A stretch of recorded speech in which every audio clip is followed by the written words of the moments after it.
அன்பார்ந்த தோழர்களே, என் உயிரின் உயிரான விடுதலை சிறுத்தைகளே, அனைவருக்கும் வணக்கம்.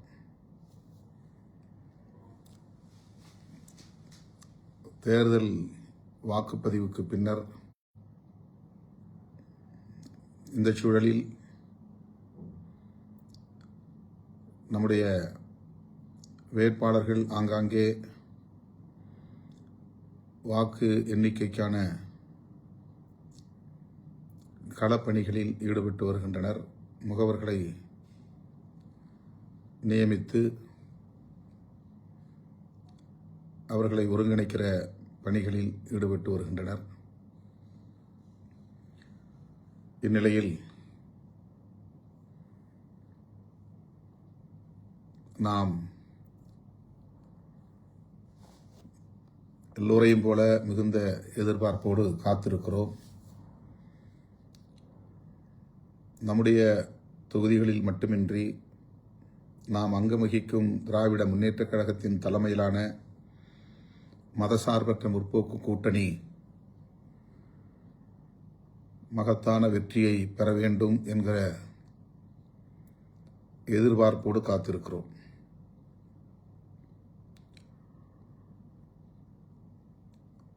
ஏறத்தாழ 10 நாட்களுக்கு மேலாக நான் நம்முடைய வேட்பாளர்கள் போட்டியிடும் தொகுதிகளோடு தோழமை கட்சிகளின் வேட்பாளர்கள் போட்டியிடும் தொகுதிகளுக்கும் வாக்கு சேகரிக்கும் பணிகளில் ஈடுபட்டேன். காலை 9 மணியிலிருந்து இரவு 10 மணி வரையில் ஒவ்வொரு நாளும் தீவிரமான வாக்கு சேகரிப்பில் ஈடுபட்டதை நீங்கள் அனைவரும் நன்கு அறிவீர்கள். களத்தில் நாம் நேரில் கண்ட உண்மை, மக்கள் பெருமளவில் திராவிட முன்னேற்றக் கழகத்தின் தலைமையிலான கூட்டணியை ஆதரிக்கிறார்கள் என்பதுதான். மக்களின் பேராதரவோடு நம்முடைய கூட்டணி மாபெரும் வெற்றியை பெறும். அந்த வகையில் விடுதலை சிறுத்தைகள் போட்டியிடும் 8 தொகுதிகளிலும் நாம் வெற்றி பெறுவோம் என்று நான் பெரிதும் நம்புகிறேன். நாம் அனைவரும் அந்த நம்பிக்கையோடு காத்திருப்போம். நான் சில தகவல்களை உங்களோடு பகிர்ந்து கொள்ள விரும்புகிறேன். முதலில் விடுதலை சிறுத்தைகளின் விருதுகள் வழங்கும் விழா தொடர்பான சில தகவல்கள். ஒவ்வொரு ஆண்டும் ஏப்ரல் 14 புரட்சியாளர் அம்பேத்கர் பிறந்த நாள் அன்று நாம் சான்றோர் பெருமக்களை தேர்வு செய்து அவர்களுக்கு விருதுகளை வழங்கி சிறப்பித்து வருகிறோம். தேர்தல் வரும் ஆண்டுகளில் இது அவ்வப்போது தள்ளி போகிறது. தேர்தலில் நாம் தீவிரமான ஈடுபாட்டில் இருந்த நிலையில் விருதுகள் வழங்கும் விழா தொடர்பான நிலைப்பாட்டை எடுக்க இயலவில்லை. அது தொடர்பான அறிவிப்பையும் செய்ய இயலவில்லை. அதற்காக பெரிதும் வருந்துகிறேன்.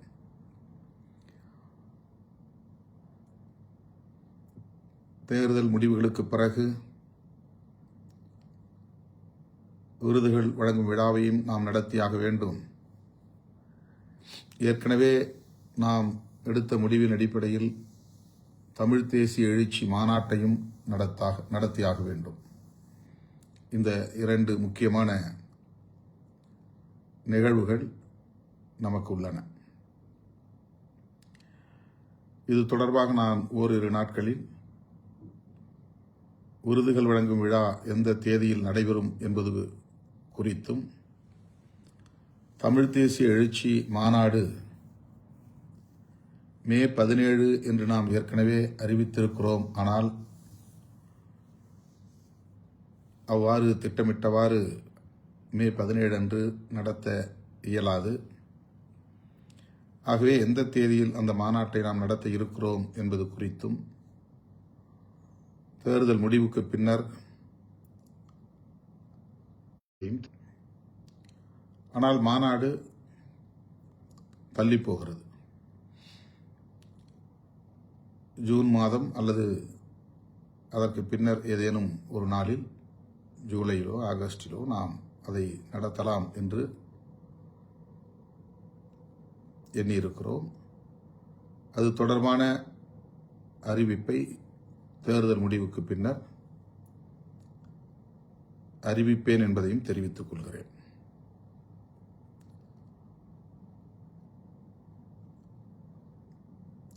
தேர்தலில் நம்முடைய கட்சியின் சார்பில் அனைத்து சட்டமன்ற தொகுதிகளிலும் தேர்தல் பணிக்குழு நியமனம் செய்யப்பெற்று ஆங்காங்கே தோழர்கள் தொகுதி வாரியாக கட்டுக்கோப்பாக இருந்து சிறப்பாக பணியாற்றியிருக்கிறார்கள், ஒரு சில தொகுதிகளை தவிர.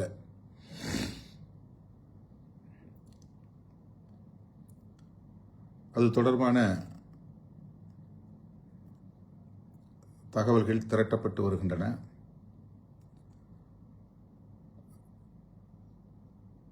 குறிப்பாக நாம் போட்டியிடாத பிற தொகுதிகளில் நம்முடைய தோழமை கட்சிகளின் வேட்பாளர்களுக்கு தேர்தல் பணி ஆற்றியதில் ஒரு சில தொகுதிகளில் இருந்து தோழர்கள் ஒற்றுமையாக இருந்து பணியாற்றவில்லை என்கிற தகவல்கள் வந்துள்ளன. அது குறித்து தகவல்கள் திரட்டப்பட்டு வருகின்றன. என்றாலும் கூட மிகச்சிறப்பாக நம்முடைய முன்னணி பொறுப்பாளர்கள், தோழமை கட்சிகளின் வேட்பாளர்களுடைய வெற்றிக்கு பணியாற்றியிருக்கிறார்கள், தீவிரமாக வாக்கு சேகரித்திருக்கிறார்கள். தோழமை கட்சிகளை சார்ந்த வேட்பாளர்கள் விடுதலை சிறுத்தைகளின் பணிகள் குறித்து என்னை தொடர்பு கொண்டு பெருமிதத்தோடும் நன்றியோடும் சுட்டிக்காட்டியிருக்கிறார்கள். அந்த வகையிலே நான் களப்பணி ஆற்றிய அத்தனை தோழர்களுக்கும் என்னுடைய பாராட்டுதல்களையும் நன்றியையும் தெரிவித்துக் கொள்கிறேன். விரைவில் மாவட்ட செயலாளர்கள் கூட்டம் ஒருங்கிணைக்கப்படும். அந்த தேதியும் பின்னர் அறிவிக்கப்படும். தேர்தல் பணிக்குழுவை சார்ந்தவர்களும், அதாவது இந்த தேர்தலை ஒட்டி ஒவ்வொரு சட்டமன்ற தொகுதிக்கும் நியமனம் செய்யப்பட்ட மேற்பார்வையாளர்கள் மற்றும் ஒருங்கிணைப்பு குழுவை சார்ந்தவர்கள், மாவட்ட செயலாளர்கள் உட்பட மீண்டும் அழைக்கப்படுவார்கள். இந்த தேர்தல் களப்பணிகள் குறித்த மீளாய்வு, அதாவது ரிவ்யூ நடைபெறும்.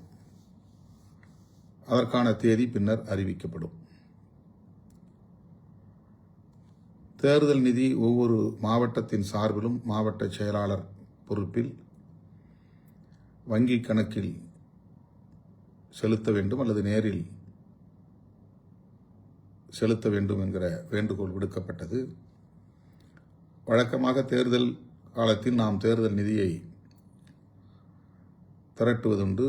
ஆங்காங்கே மண்டல வாரியாக நிகழ்வுகள் ஒருங்கிணைக்கப்படும். அந்த நிகழ்வுகளில் தேர்தல் நிதி வழங்கப்படுவது வாடிக்கையான ஒன்று. இந்த முறை அவ்வாறு நமக்கு அந்த நிகழ்வை ஒருங்கிணைப்பதற்கான கால அவகாசம் இல்லை. அதற்கான முன் ஏற்பாடுகளை நாம் செய்யவில்லை. தருமபுரி மாவட்டத்தில் மட்டும் 2 நிகழ்வுகள் ஒருங்கிணைக்கப்பெற்று ஏறத்தாழ 50 லட்சம் ரூபாய் தேர்தல் நிதியாக வழங்கினார்கள். தமிழ்நாட்டிலேயே ஒரே ஒரு மாவட்டம் தருமபுரி மாவட்டம். அரூரில் ஒரு நிகழ்வு, தருமபுரியில் ஒரு நிகழ்வு. 2 நிகழ்வுகளிலும் சேர்த்து சற்றொப்ப 50 லட்சம் ரூபாய் நிதியை வழங்கினார்கள். அந்த தோழர்களுக்கு இந்த நேரத்தில் நான் நெஞ்சார்ந்த நன்றியை தெரிவித்துக் கொள்கிறேன். அதேபோல நான் விடுத்த வேண்டுகோளை ஏற்று பல மாவட்ட செயலாளர்கள் உடனே நேரில் என்னை சந்தித்து நிதியை வழங்கினார்கள். குறைந்தபட்சம் 50,000 1 லட்சம் 2 லட்சம் என்று சில மாவட்ட செயலாளர்களும், ஒரு சில மாவட்ட செயலாளர்கள் 5 லட்சம் 8 லட்சம் வரையிலும் வழங்கியிருக்கிறார்கள். தலைமை விடுத்த வேண்டுகோளை ஏற்று உடனடியாக தேர்தல் நிதியை கட்சிக்கு வழங்கிய மாவட்ட செயலாளர்கள் மற்றும் இதர முன்னணி பொறுப்பாளர்கள் அனைவருக்கும் நான் நன்றி சொல்ல கடமைப்பட்டிருக்கிறேன். அனைவருக்கும் மனமார்ந்த நன்றி. மாவட்ட செயலாளர்கள் மட்டுமின்றி மாநில பொறுப்பாளர்களும் நான் விடுத்த வேண்டுகோளை ஏற்று ஒரு சில தோழர்கள் தலா 10,000 என்கிற வகையிலே தேர்தல் நிதி வழங்கியிருக்கிறார்கள். பெரும்பாலானோர் மாநில பொறுப்பாளர்கள் அவ்வாறு நிதி வழங்கவில்லை. ஒரு சில தோழர்கள் வழங்கியிருக்கிறார்கள். அவ்வாறு வழங்கிய தோழர்களுக்கு நெஞ்சார்ந்த நன்றியை உரித்தாக்குகிறேன்.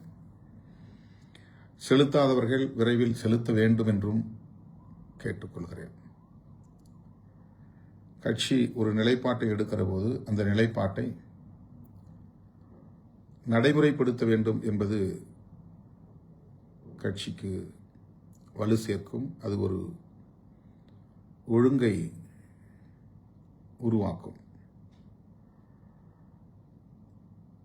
தலைமை எடுக்கிற முடிவு அல்லது கட்சி ஒருங்கிணைந்து எடுக்கிற முடிவு எதுவாக இருந்தாலும் அந்த முடிவை ஏற்றுக்கொள்வதும் நடைமுறைப்படுத்துவதும் ஒவ்வொருவரின் கடமையாகும், பொறுப்பாகும். அந்த பொறுப்பை உணர்ந்து செயல்பட்ட தோழர்களுக்கு மீண்டும் மனமார்ந்த நன்றியை உரித்தாக்குகிறேன்.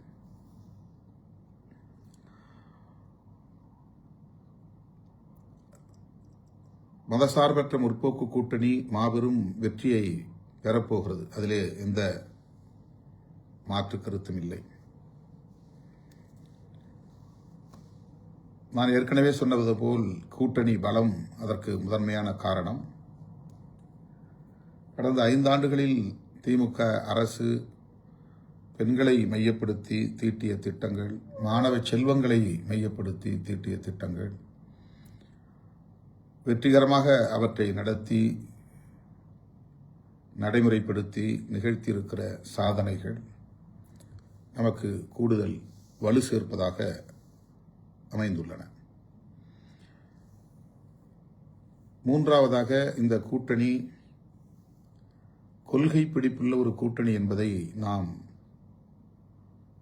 அடுத்தடுத்து நடைபெற்ற தேர்தல்களின் மூலம் உறுதிப்படுத்தி இருக்கிறோம். மதச்சார்பின்மையை முன்னிறுத்தி தமிழகத்தில் மதத்தின் பெயரால், சாதியின் பெயரால் சமூகங்களை பிளவுபடுத்துவதற்கு இடம் கொடுத்து விடக்கூடாது, வன்முறை அரசியலுக்கு வழிவகுத்து விடக்கூடாது, வட இந்திய மாநிலங்களில் நிகழ்வது போன்ற வெறுப்பு அரசியல் இங்கே தலை தூக்கிவிடக்கூடாது என்கிற பொறுப்புணர்வோடு இந்த ஒரு அணி தொடர்ந்து கடமையாற்றி வருகிறது என்பதை மக்கள் உணர்ந்திருக்கிறார்கள். ஆக இந்த கூட்டணியின் மீதான நன்மதிப்பு, ஒரு குட் ஃபெய்த், ஒரு கிரெடிபிலிட்டி, நம்பகத்தன்மை மக்களிடையே வளர்ந்தோங்கி இருக்கிறது. அது நம்முடைய கூட்டணியின் வெற்றிக்கு கூடுதல் பலம். இவை எல்லாவற்றையும் விட விடுதலை சிறுத்தைகள் கட்சி இந்த கூட்டணியை கட்டுக்கோப்பாக வைத்திருப்பதில் எடுத்துக்கொண்ட முயற்சி,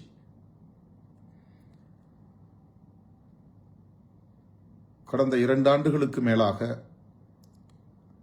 மதசார்பற்ற முற்போக்கு கூட்டணியை எப்படியாவது சீர்குலைத்து விட வேண்டும், சிதறடித்து விட வேண்டும், பலவீனப்படுத்தி விட வேண்டும் என்று கங்கணம் கட்டிக்கொண்டு பலர் பல்வேறு முயற்சிகளை மேற்கொண்டார்கள்.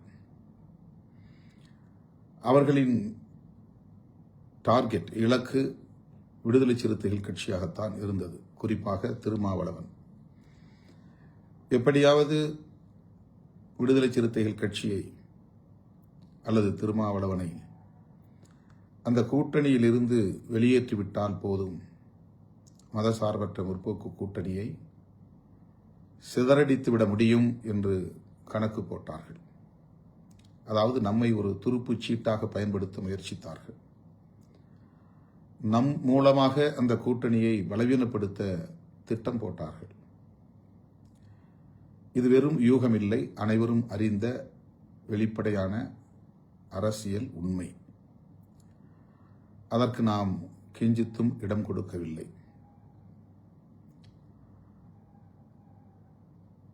எந்த ஆசை காட்டுதல் அல்லது மயக்குதல் போன்ற அந்த காரணங்களை முன்னிறுத்தி அதன் மூலம் நம்முடைய இயக்க தோழர்களை அந்த கூட்டணியிலிருந்து எப்படி வெளியேற்ற முடியும் என்கிற முயற்சியில் தொடர்ந்து ஈடுபட்டு வந்தனர். எல்லா முயற்சிகளையும் நாம் அமைதி காத்ததன் மூலம், உணர்ச்சி வயப்படாமல் நிதானமாக செயல்பட்டதன் மூலம் முறியடித்தோம். நம்மை பொறுத்தவரையில் தொலைநோக்கு பார்வையோடு இந்த கூட்டணியில் இருக்கிறோம். வேறு எந்த காரணமும் முதன்மையானதாக இல்லை.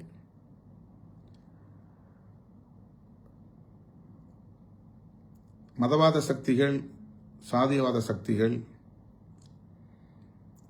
பல்வேறு முகமூடிகளை அணிந்து கொண்டு களத்திற்கு வந்திருக்கிறார்கள் என்பதை நாம் அறிவோம்.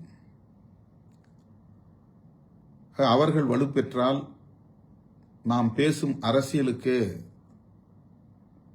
பெரும் தீங்கு விளைந்துவிடும். எதிர்காலத்தில் இந்த அரசியலையே நம்மால் பேச முடியாத ஒரு சூழல் உருவாகிவிடும்.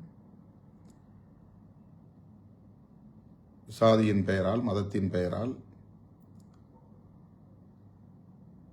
சமூக நீதி அரசியலை பின்னுக்கு தள்ளுகிற சதி முயற்சிகள் பல முனைகளில் இருந்தும் நடந்தன.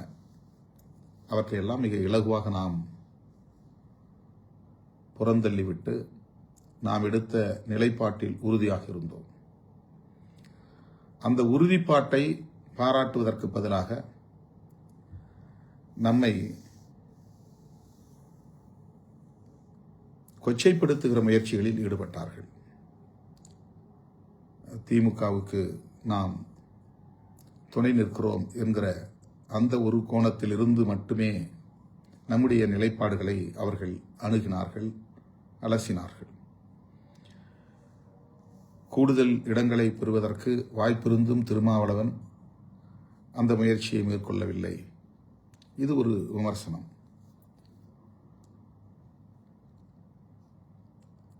ஒடுக்கப்பட்ட மக்களுக்கு எதிராக இந்த அரசு இருக்கிறது.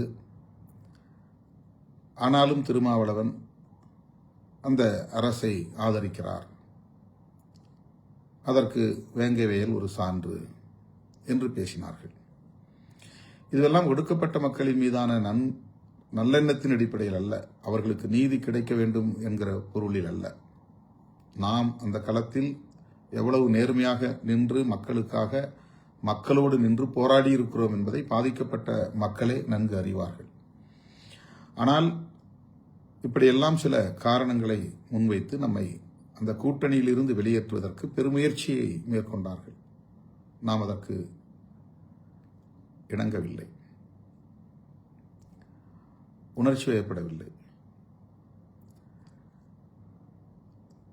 அதற்கு ஒரே காரணம், நாம் அங்கம் வகிக்கிற அந்த கூட்டணி நம்முடைய கூட்டணி, நாம் இணைந்து இடதுசாரி சக்திகளோடும் இதர ஜனநாயக சக்திகளோடும் இணைந்து பயணிக்கிற ஒரு கூட்டணி. அந்த கூட்டணியை பலவீனப்படுத்திவிட்டு தற்காலிகமான ஒரு லாபத்திற்காக அல்லது ஆதாயத்திற்காக ஒரு முடிவை எடுத்து காலத்தால் பழிக்கும் அளவுக்கு, களங்கம் உருவாகக்கூடிய அளவுக்கு ஆளாகிவிடக்கூடாது என்கிற எச்சரிக்கை உணர்வு. இந்த எச்சரிக்கை உணர்வை சமூக ஊடகங்களில் விவாதிக்கக்கூடியவர்கள் யாரும் சுட்டிக்காட்டி பாராட்டவில்லை. எத்தனையோ வாய்ப்புகள் இருந்தும் எவ்வளவோ ஆசை காட்டியும் கூட அதற்கு இணங்காமல் தான் எடுத்த நிலைப்பாட்டில் திருமாவளவன் உறுதியாக இருக்கிறார். அந்த உறுதிப்பாட்டை வரவேற்கிறோம், பாராட்டுகிறோம் என்று சொல்லுவதற்கு சமூக ஊடகங்களில் ஆட்கள் இல்லை. மிக மிக சொற்பமாக ஒரு சிலர் அதை உணர்ந்து வெளிப்படையாக சுட்டிக்காட்டி பாராட்டியிருக்கிறார்கள். ஆகவே இன்றைக்கு மதசார்பற்ற முற்போக்கு கூட்டணி இந்த மாபெரும் வெற்றியை பெறப்போகிறது, திமுக ஆட்சியை கைப்பற்றப் போகிறது என்று சொன்னால்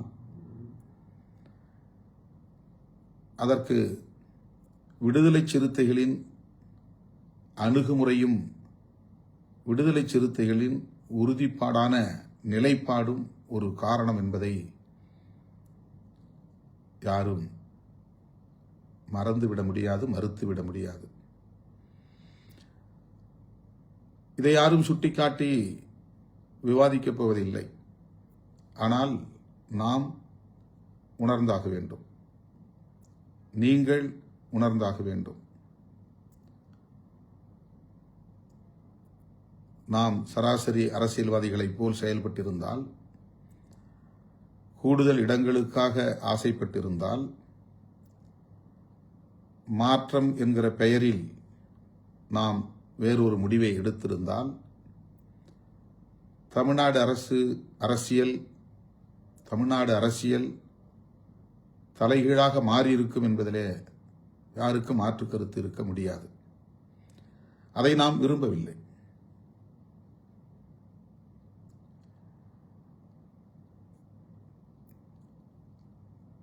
தேர்தல் தொகுதி பங்கீடு தொடர்பான பேச்சுவார்த்தையின் போது இரட்டை இலக்கத்தில் நமக்கு இடம் வேண்டும் என்று உயர்நிலைக் குழுவிலே நாம் தீர்மானம் போட்டோம். தொடர்ந்து அதை வலியுறுத்தி வந்தோம். ஆனாலும் நம்மால் இரட்டை இலக்கத்தை எட்ட முடியவில்லை. அதற்கு நான் முரண்டு பிடிக்கவில்லை. பேரம் என்கிற பெயரில் இழுபறி நிலையை உருவாக்கவில்லை. கூட்டணியில் ஒரு சங்கடமான சூழலை உருவாக்க நான் விரும்பவில்லை. அது கூட்டணியை பலவீனப்படுத்துவதற்கு காரணமாக அமைந்துவிடக்கூடாது, யாருக்கும் தீனி போடக்கூடாது என்கிற பொறுப்புணர்வோடு நானே ஒரு முடிவெடுத்து ஒப்பந்தத்தில் கையெழுத்திட்டேன். மேலோட்டமாக பார்த்தால் அது ஒரு ஏமாளித்தனம் போல் தெரியும். பொறுப்புணர்வோடு ஆய்வு செய்து பார்த்தால் அதில் நம்முடைய பெருந்தன்மையை புரிந்து கொள்ள முடியும், நம்முடைய தொலைநோக்கு பார்வையை புரிந்து கொள்ள முடியும், நம்முடைய கொள்கை பிடிப்பை உணர்ந்து கொள்ள முடியும், நம்முடைய ஆளுமை திறனை அறிந்து கொள்ள முடியும், நமக்கு இருக்கிற அரசியல் புரிதலை உணர முடியும். ஆனால் அதையும் பலர் இங்கே கொச்சைப்படுத்தினார்கள், இன்னும் கொச்சைப்படுத்துவார்கள். அவற்றையெல்லாம் நாம் பொருட்படுத்த தேவையில்லை. இப்போது எக்ஸிட் போல் தேர்தலுக்கு பிந்தைய கருத்து கணிப்பு வெளிவந்திருக்கிறது. பல நிறுவனங்கள் திமுக கூட்டணி மகத்தான வெற்றியை பெறும், திமுக மீண்டும் ஆட்சியை கைப்பற்றும் என்றெல்லாம் முடிவுகளை வெளியிட்டிருக்கிறார்கள். ஒரு சில நிறுவனங்கள், RSS பின்னணி உள்ள நிறுவனங்கள், பாஜக ஆதரவு நிறுவனங்கள், வலதுசாரி கருத்தியலை உயர்த்தி பிடிக்கிற சில சக்திகள் அதற்கு மாறான கருத்து கணிப்பை வெளியிட்டிருக்கிறார்கள்.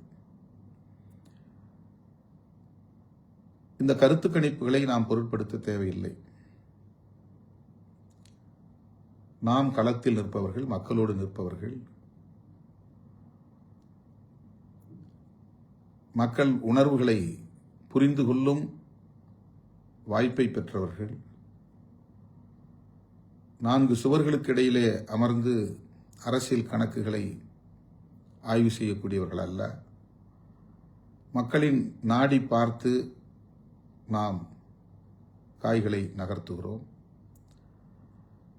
ஆகவே எப்படி கணக்கு போட்டு பார்த்தாலும் திமுக கூட்டணிதான் பெரும் வெற்றியை பெறும் என்பதிலே இரண்டாவது கருத்து இருக்க முடியாது. திமுக அல்லது திமுக கூட்டணிக்கு எதிரான வாக்குகளை பலர் போட்டி போட்டு பிரிக்கிறார்கள், பங்கு போடுகிறார்கள்.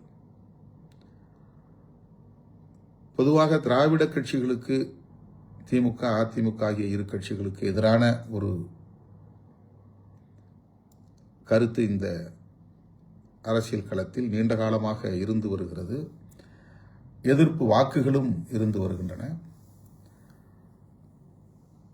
அந்த எதிர்ப்பு வாக்குகளை ஒவ்வொரு காலகட்டத்தில் அவ்வப்போது தோன்றிய மாற்று அரசியல் சக்தி என்று அடையாளப்படுத்திக் கொண்ட அரசியல் கட்சிகள் பெற்றிருக்கின்றன அல்லது பங்கு போட்டிருக்கின்றன.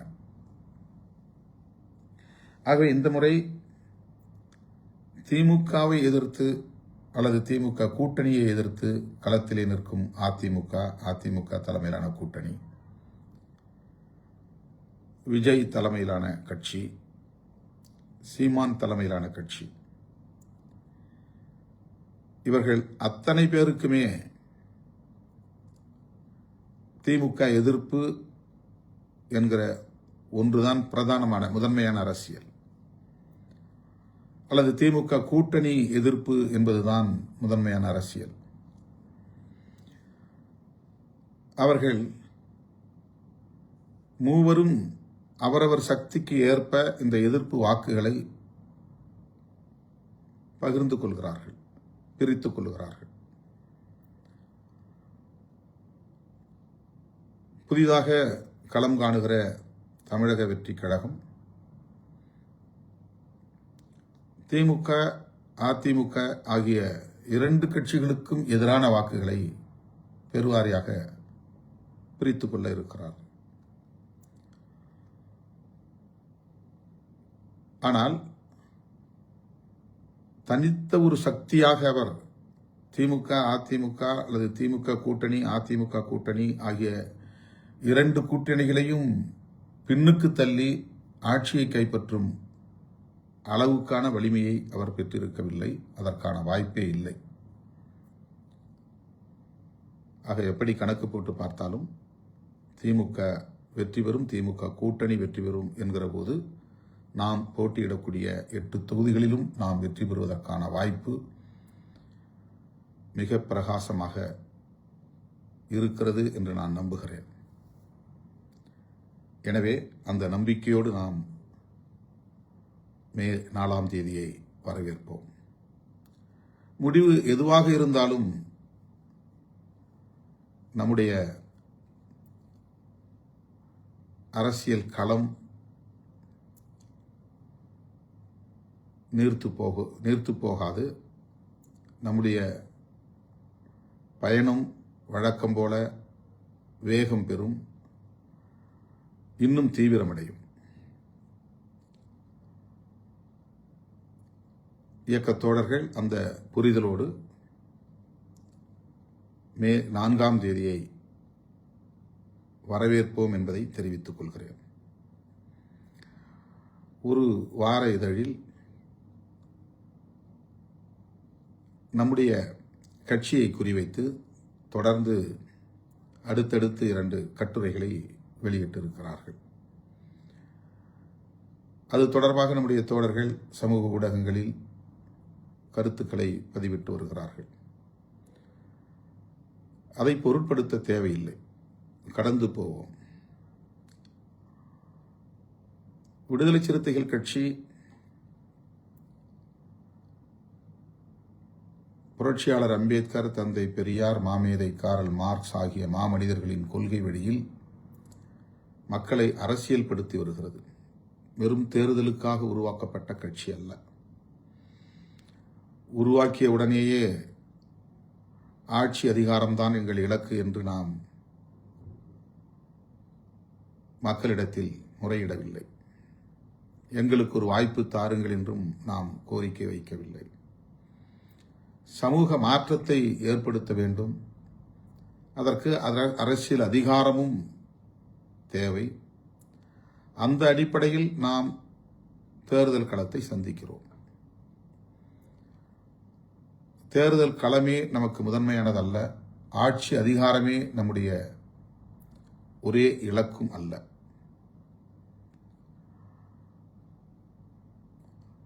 ஆகவே நம்முடைய கட்சி ஒரு கூட்டணியில் இணைந்து சட்டப்பேரவை தேர்தல்களில் சில இடங்களை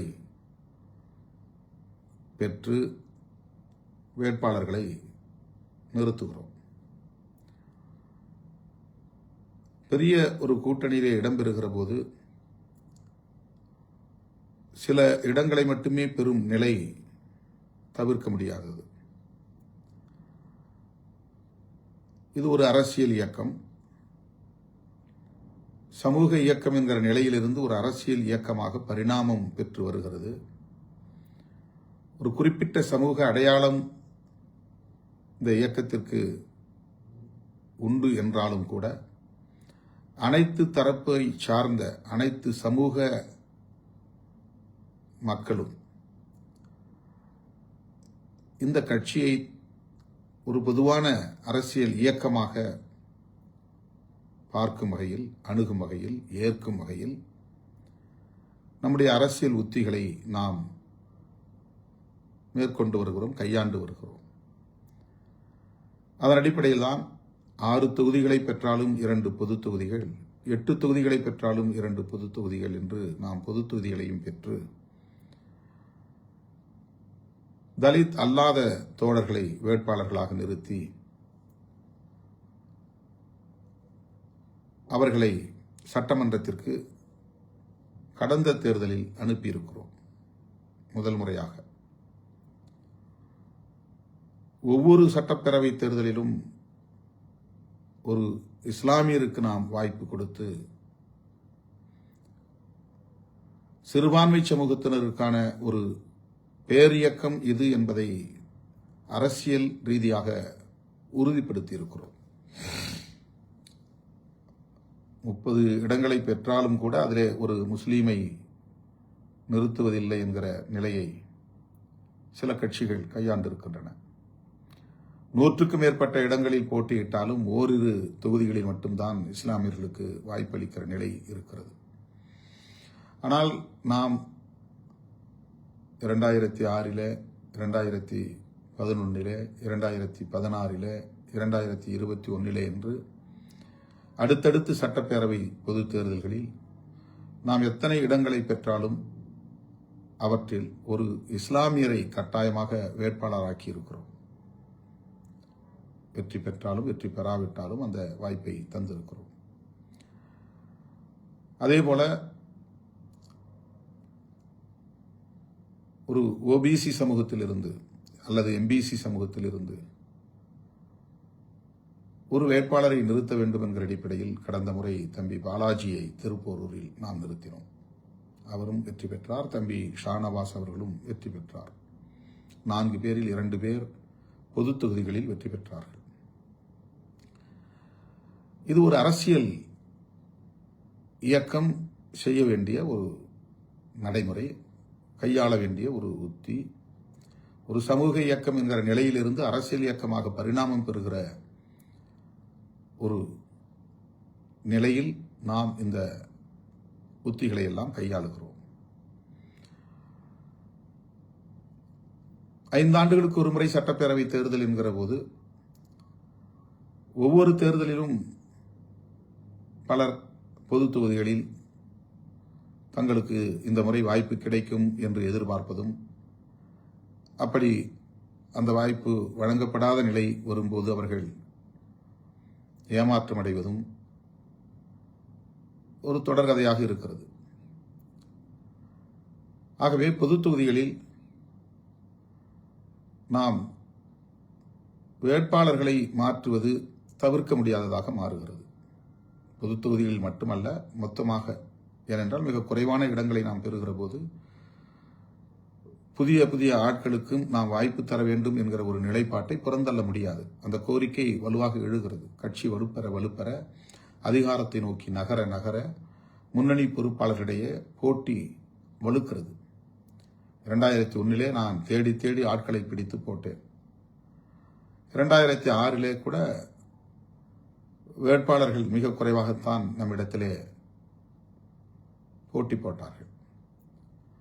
ஆனால் 2011 அது அதிகரித்தது, 16 இன்னும் அதிகரித்தது, 21 மேலும் ஒரு தொகுதிக்கு 10 பேர் என்கிற அடிப்படையில் போட்டி அதிகரித்தது. இப்போது 2026 சட்டப்பேரவை பொதுத் தேர்தலில் 2050 பேர் 234 தொகுதிகளில் இருந்தும் விருப்ப மனுக்களை வழங்கியிருந்தார்கள்.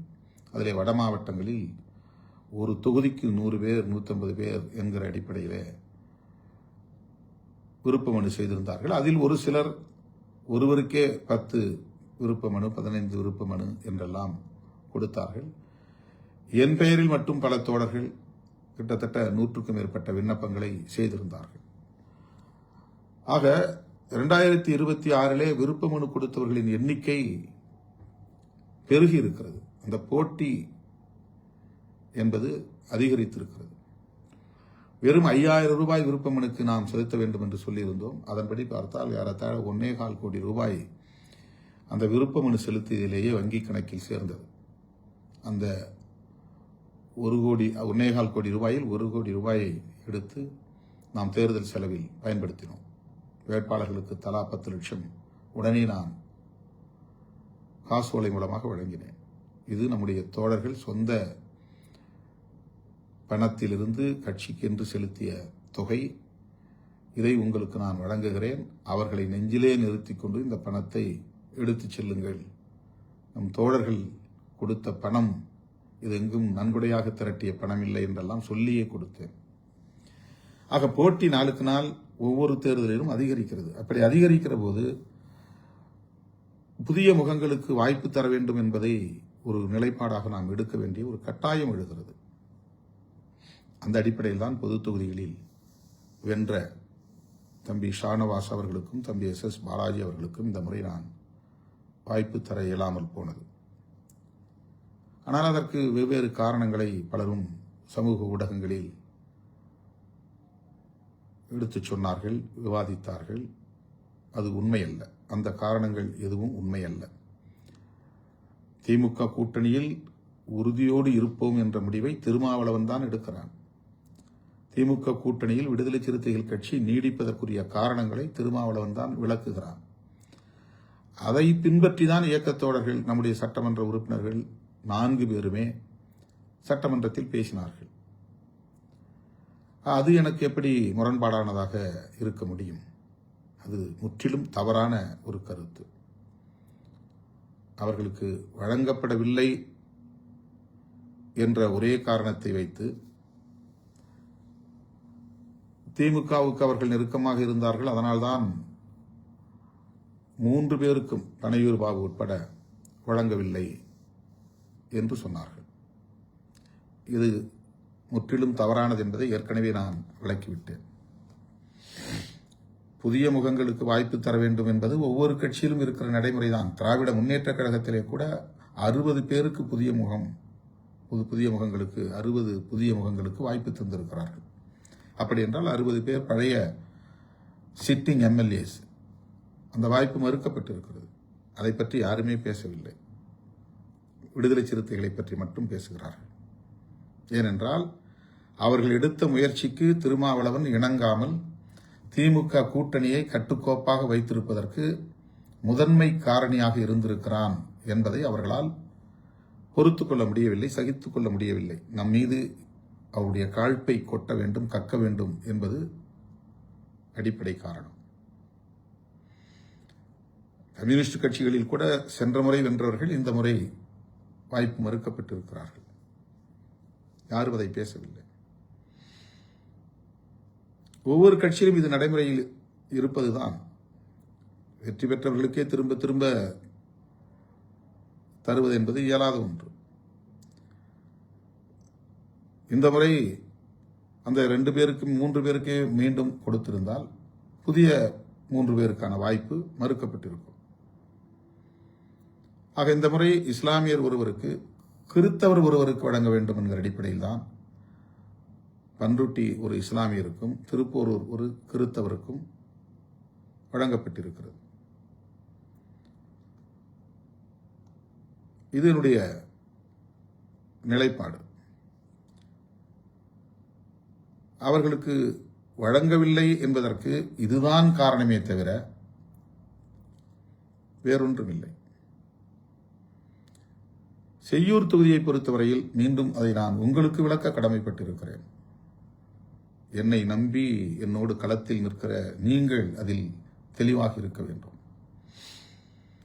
எனக்கு எதிராக எவ்வளவோ அவதூறுகளை பலரும் பரப்புகிறார்கள், அதை நான் காதில் போட்டுக் கொள்வதில்லை.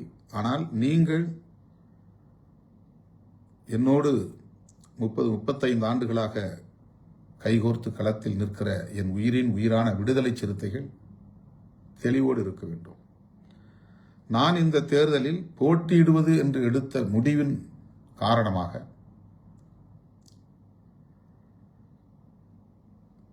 ஒரு அதிர்ச்சி அல்லது பலருக்கும் வியப்பை தருகிற ஒரு நிலை உருவானது. ஏன், என்ன காரணம்? இவர் எம்பியாக இருக்கிறார்.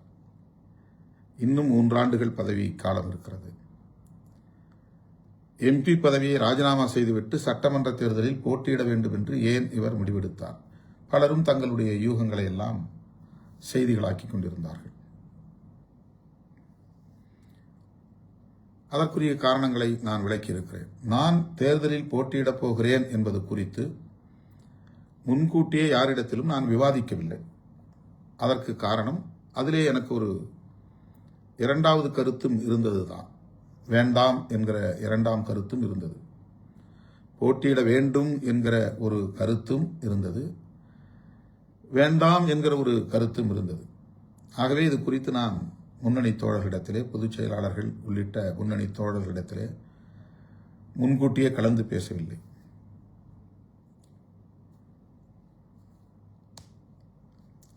திடுமென நான் போட்டியிடுவதாக அறிவித்தேன். நம்முடைய தோழர்கள், முன்னணி தோழர்கள் பலரும் அதிர்ச்சி அடைந்தார்கள். மற்றவர்கள் எப்படியோ அது வேறு. நம்முடைய தோழர்கள், நான் போட்டியிடுவது என்று முடிவெடுத்ததும் காட்டுமன்னார்குடி தொகுதியில்தான் என்று அறிவித்ததும்,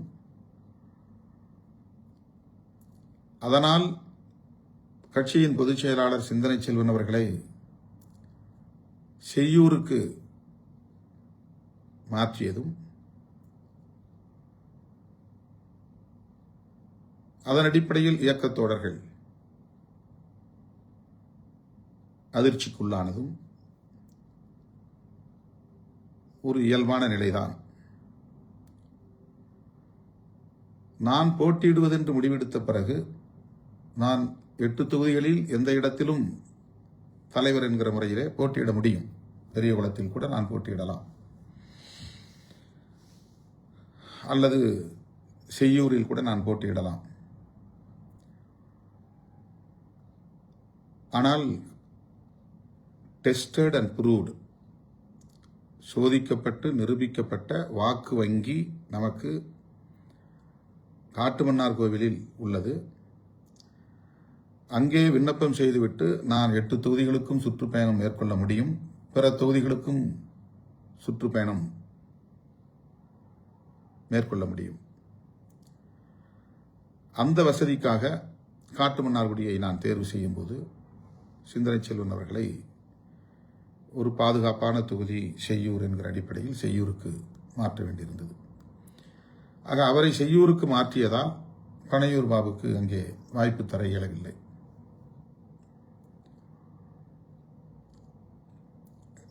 கட்சியில் அவர் சேர்ந்தவுடனேயே சமூக ஊடக மையத்தின் முதன்மை செயலாளர் என்கிற பொறுப்பை அவருக்கு வழங்கி அவரை சிறப்பித்திருக்கிறோம்.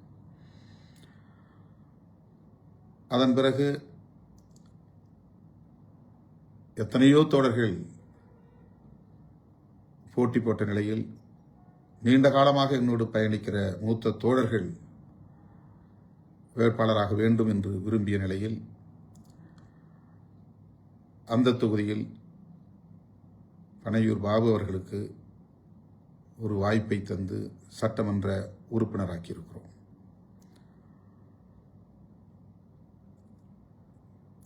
முன்னணி தோழர்கள் பலரும் இப்படி கட்சிக்கு வந்த உடனேயே பலருக்கு வாய்ப்பை தந்து அவர்களெல்லாம் அதிகார வலிமையுள்ளவர்களாக ஆக்குகிறீர்கள். எங்களை போன்றவர்கள் இப்படி இன்னும் அந்த இடத்தை தொட முடியாத நிலையில் இருக்க வைத்திருக்கிறீர்களே என்று அப்போது பேசியிருக்கிறார்கள், வருத்தப்பட்டிருக்கிறார்கள். அதன் பின்னர் வழக்கம் போல நான் எடுத்த முடிவுக்கு முழுமையான ஒத்துழைப்பை நல்கி அரும்பாடுபட்டு அந்த தொகுதிகளில் 4 இடங்களில் நாம் வெற்றி பெறுவதற்கு பணியாற்றியிருக்கிறார்கள், ஒத்துழைத்திருக்கிறார்கள். ஆகவே ஒரு முறை சட்டமன்றத்திற்கு செல்லுகிற வாய்ப்பு அவருக்கு கிடைத்திருக்கிறது. ஒரு முறை சட்டமன்றத்திற்கு செல்லுகிற வாய்ப்பு தம்பி ஷானவாஸுக்கு கிடைத்திருக்கிறது, தம்பி SS பாலாஜிக்கு கிடைத்திருக்கிறது என்கிற நிலையில் அந்த இடத்தில் புதிதாக யாரேனும் ஒருவருக்கு வாய்ப்பு தரலாம் என்கிற அடிப்படையில் நான் எடுத்த முடிவுதான் அந்த முடிவு. வேறு எந்த காரணமும் இல்லை. யார் என்ன யூகங்களை பேசினாலும் அது உண்மை இல்லை. நான் போட்டியிடுவேன் என்று அறிவித்ததும், காட்டுமன்னார்குடி தொகுதி என்று அறிவித்ததும், பின்னர் அந்த போட்டியிலிருந்து நான் விலகிக் கொண்டதும் விமர்சனங்களுக்கு உரியவைதான். நான் உடன்படுகிறேன். நான் போட்டியிடுவது என்று எடுத்த முடிவுக்கான காரணங்கள் அல்லது விலகிக் கொண்டதற்கான காரணங்கள் உடன் நெருக்கமாக உள்ள முன்னணி தோழர்கள் அனைவருக்கும் நன்கு தெரியும்.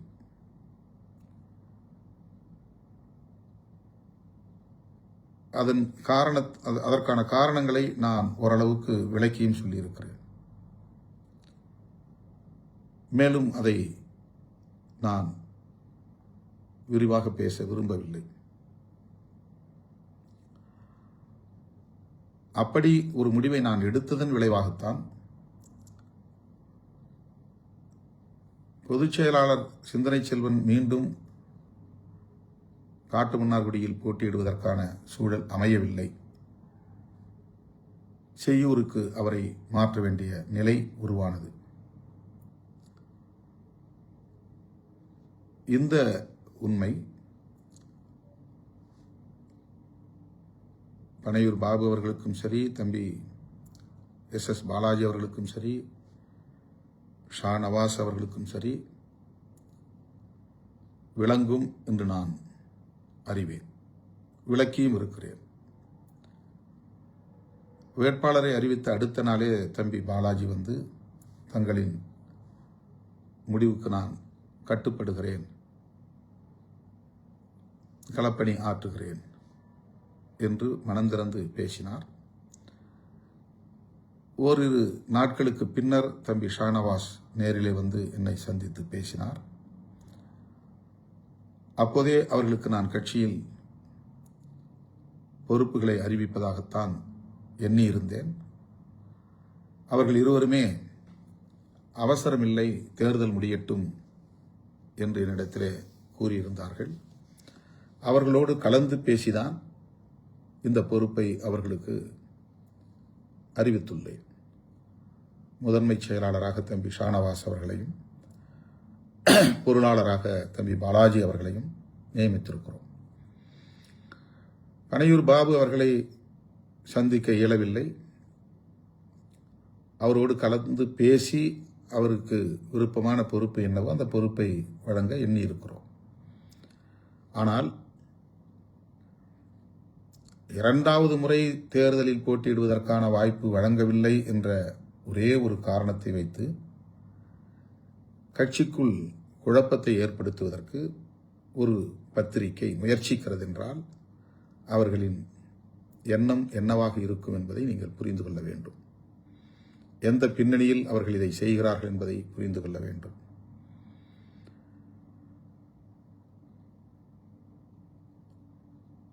அதாவது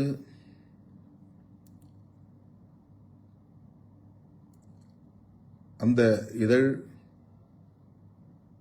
திமுகவுக்கும் திமுக கூட்டணிக்கும் எதிராக தொடர்ந்து பல கட்டுரைகளை தேர்தலுக்கு முன்பும் தேர்தலுக்கு பின்பும் எழுதி வந்ததை நாம் அறிவோம். அதுதான் அவர்களின் நிலைப்பாடு. அது நீண்ட காலமாக அவர்கள் திமுகவுக்கு எதிராகத்தான் செயல்பட்டு வருகிறார்கள். திமுக கூட்டணியில் நாம் இருப்பதனால் நமக்கு எதிராக அவர்கள் செயல்படுகிறார்கள். அவர்கள் விரும்பியதைப் போல விடுதலை சிறுத்தைகள் கட்சி ஒரு நிலைப்பாட்டை எடுக்கவில்லை அல்லது திருமாவளவன் எடுக்கவில்லை என்பதனால் நம் மீது காழ்ப்பை கக்குகிறார்கள்.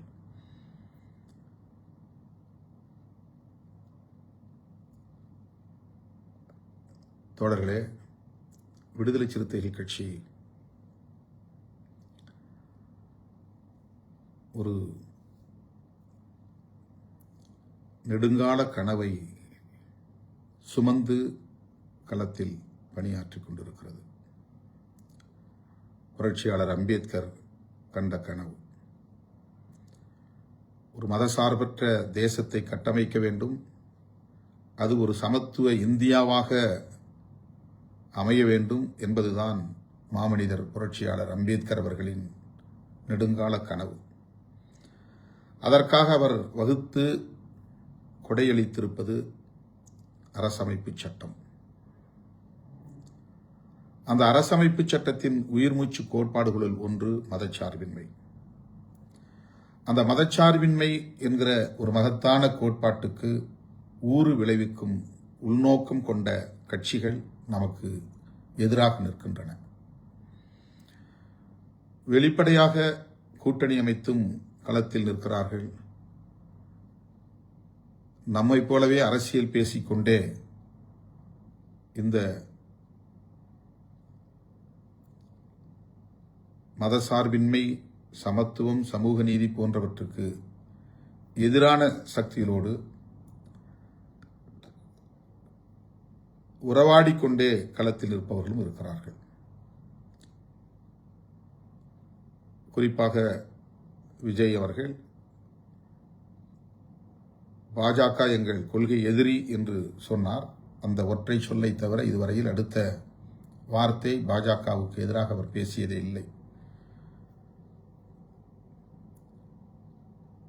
அவருடைய நோக்கம் திமுக ஆட்சியை இருந்து அப்புறப்படுத்த வேண்டும் என்பது மட்டும்தான். அந்த ஆட்சியை அப்புறப்படுத்திவிட்டால் அடுத்து யார் ஆட்சிக்கு வருவார்கள் என்பதை பற்றி அவருக்கு கவலை இல்லை. பாஜக அங்கம் வகிக்கும் அதிமுக வந்தாலும் அவருக்கு பிரச்சனை இல்லை. ஆக அந்த நோக்கில் தான் அவர் செயல்படுகிறார் என்பதை தேர்தல் களத்தில் நாம் அம்பலப்படுத்தி இருக்கிறோம். அந்த கருத்துக்கு வலு சேர்க்கக்கூடிய சக்திகளுள், அந்த நோக்கமுள்ள சக்திகளுள் ஒன்றுதான் நமக்கு எதிரான கட்டுரையை வெளியிட்டிருக்கிற ஒரு இதழ். அவர்கள் எப்போதும் நம்மை ஊக்கப்படுத்தியதில்லை, அங்கீகரித்ததில்லை. கடந்த காலங்களிலும் நமக்கு எதிராக எத்தனையோ பல கட்டுரைகளை வெளியிட்டிருக்கிறார்கள் என்பதை நாம் அறிவோம். அதற்காக நாம் அவர்களுக்கு எதிரான எந்த அவதூறிலும் நாம் ஈடுபட்டதில்லை, எதிர்வினை ஆற்றியதில்லை. அவர்கள் மட்டுமல்ல, எந்த ஊடகமும் நம்மை பெரிதாக உயர்த்தி பிடித்ததில்லை, ஒரு பொருட்டாகவும் நம்மை எடுத்துக்கொண்டதில்லை. அதை பற்றி நாம் கவலைப்பட்டதும் இல்லை, கவலைப்பட போவதும் இல்லை. நாம் மக்களோடு களத்தில் நிற்கிறோம், மக்களோடு எப்போதும் போராடி கொண்டே இருப்போம். மக்கள் நம்மை ஏற்றுக்கொள்ளும் காலம் வரையில் தீவிரமாகவே நாம் பணியாற்றுவோம்.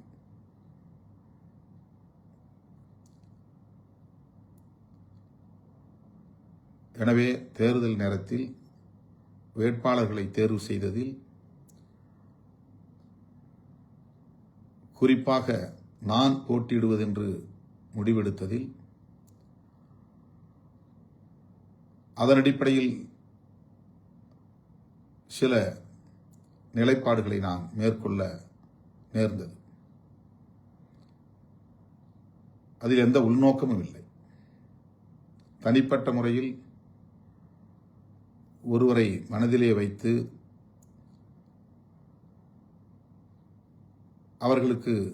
அவர்களுக்காக தொகுதி வாங்க வேண்டும் என்றோ அல்லது அவர்களுக்காக தொகுதியை வாங்கக்கூடாது என்றோ ஒருபோதும் நாம் சிந்தித்ததில்லை. நமக்கு தென் மாவட்டங்களிலும் இடம் வேண்டும், மேற்கு மாவட்டங்களில் ஏதேனும் ஒரு சில இடங்களாவது வேண்டும், டெல்டா மாவட்டங்களில் வேண்டும், வட மாவட்டங்களில் மட்டுமின்றி தமிழ்நாடு முழுவதும் பரவலாக நாம் போட்டியிட வேண்டும். அப்போதுதான் அரசியல் களத்தில் ஒரு தாக்கத்தை ஏற்படுத்த முடியும், அனைத்து தரப்பு மக்களின் நன்மதிப்பையும் பெற முடியும், அவர்களின் நல்லாதரவை வென்றெடுக்க முடியும் என்கிற அடிப்படையில்தான் 2001 தொடர்ந்து கூட்டணியில் பேச்சுவார்த்தை நடக்கும் போதெல்லாம் நான் பெருமுயற்சிகளை மேற்கொண்டிருக்கிறேன்.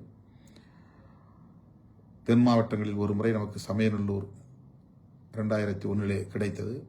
அதன் பிறகு ஒரு நீண்ட இடைவெளிக்கு பிறகு இப்போது பெரியகுளம் கிடைத்திருக்கிறது.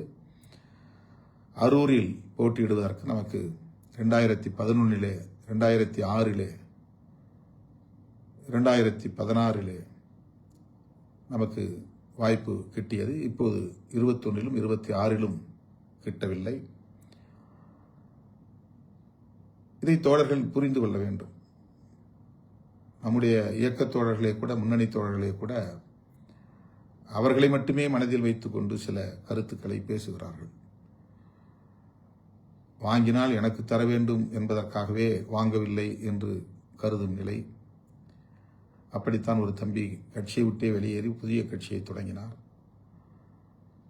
அவர் இப்போதும் காட்டுமன்னார்குடி குறித்து நான் எடுத்த நிலைப்பாட்டை விமர்சிக்கிறார். 15 ஆண்டுகள் ஆகிறது அவர் கட்சியை விட்டு போய். யாரோ எவரோ திருமாவளவனுக்கு எதிராக பேச வேண்டும் என்று தூண்டுகிறார்கள், பேசுகிறார்கள். அவர்கள் எல்லோரும் எங்கிருந்தாலும் வாழ்க என்று சொல்லுகிறவன், வாழ்த்துகிறவன் திருமாவளவன். யார் மீதும் தனிப்பட்ட ஒரு பகை உணர்வு, விமர்சனம் எனக்கு இல்லை. எனவே என் உயிரின் உயிரான விடுதலை சிறுத்தைகளே,